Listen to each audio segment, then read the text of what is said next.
you've never been to Pilsen, be prepared for an experience. This is one of Chicago's most vibrant communities. Just ask anyone who lives here. It's a lot of fun, kind of like my graph all the time. Here, you'll feel a little like you're in Mexico. After all, it's the largest Mexican community in Chicago. Our guide is Sylvia Rivera, a greeter from the Chicago Office of Tourism's Chicago Greeter Program. So Sylvia, what makes Pilsen such a great destination? There's so many different things. Number one, people. It's a really tight-knit community. Everybody's really friendly here. There's just a strong sense of family. Secondly, there's great murals. And who can forget the food? Say no more. On virtually every corner, you'll find restaurants specializing in authentic Mexican cuisine. And just like you can't help but savor the food here, you can't help but notice the art. Pilsen is known as a great place to live, especially if you're an artist. So Heather, tell me a little bit about the art community here in Pilsen. Well, the art community here in Pilsen has been around for over 40 years. And every year we host a open house event, open studio event, called the annual Artist Open House. At this year's open house, set for the first weekend in October, artists like Ned Broderick open their doors to the public.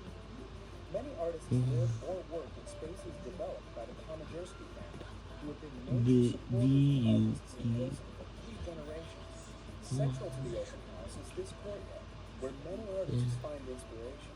It's a great place. It's kind of considered the hub of the Artist Open House. It's a great place to kind of get acquainted to the area, meet some of the artists and view their work right in their studios. And it's just a very lively atmosphere.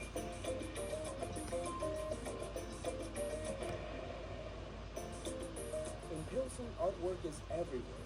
Colorful murals and mosaics adorn building exteriors and even interiors, like inside the CTA's 18th Street L station. Sylvia, the artwork in Pilsen has found its way up here to the 18th Street station. Tell us a little bit about it. Well, it has. In 1997, the Adopt a Station program was initiated, basically to turn train stations into centers of community, to make them more welcoming and more appealing. Subscribe, turn on post notifications, and comment below for a chance to get a shout out in my next video. Murals along the walls, even in the stairwells here. The works depict many important cultural icons in Mexican history.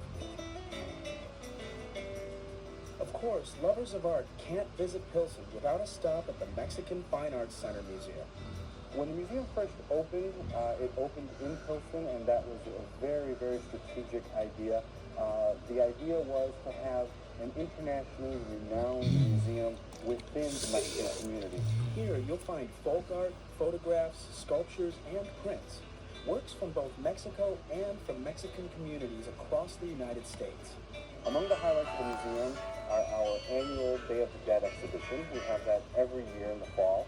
Some of the other highlights that we have are the permanent exhibition Mexicanidad, Our Past is Present, in which we divide the Mexican history or the cultural history up into 5 separate sections. Be sure to pass through the gift shop for a book or a keepsake imported from Mexico. One of the busiest corners in Pilsen is at 18th Street, Ashland, and Blue Island Avenues. Here, you'll find the Rudy Lozano Public Library, home of one of the city's largest collections of Spanish-language books. And in honor of the community's Mexican connection, a reproduction of Mexico City's symbolic eagle, perched on a stone pedestal.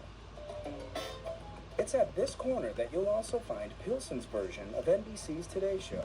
So Sylvia, we're at a pretty famous intersection here in Pilsen, and here's a place that's got its own claim to fame. Tell me a little bit about it. Right. Well, we're in WSA right now, and WSA is the nation's only entirely youth-operated radio station in the country. It's also bilingual. Kids between the ages of 15 and 21 run the show here. Located at 90.5 on the FM dial, Radio Arte offers an eclectic blend of music and talk. So how does the program work for the kids? It's a bigger program. They receive basic training, journalism, production skills, interviewing skills. Thereafter, they're actually allowed to, do their DJ thing and have their own programs, do regular programming, and produce some really great So come to Pilsen, and in addition to seeing some great art, enjoy a cup of Java at one of many charming coffee shops here, or shop at one of the community's many fine stores. Here's how to get to Pilsen on the CTA.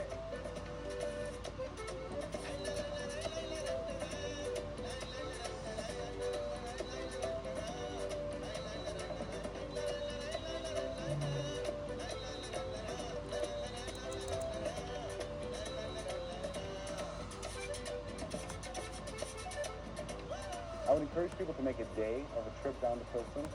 It's almost like going to Mexico, except you can take the CTA there, obviously. It's a really, really well-rounded experience. We're jumping back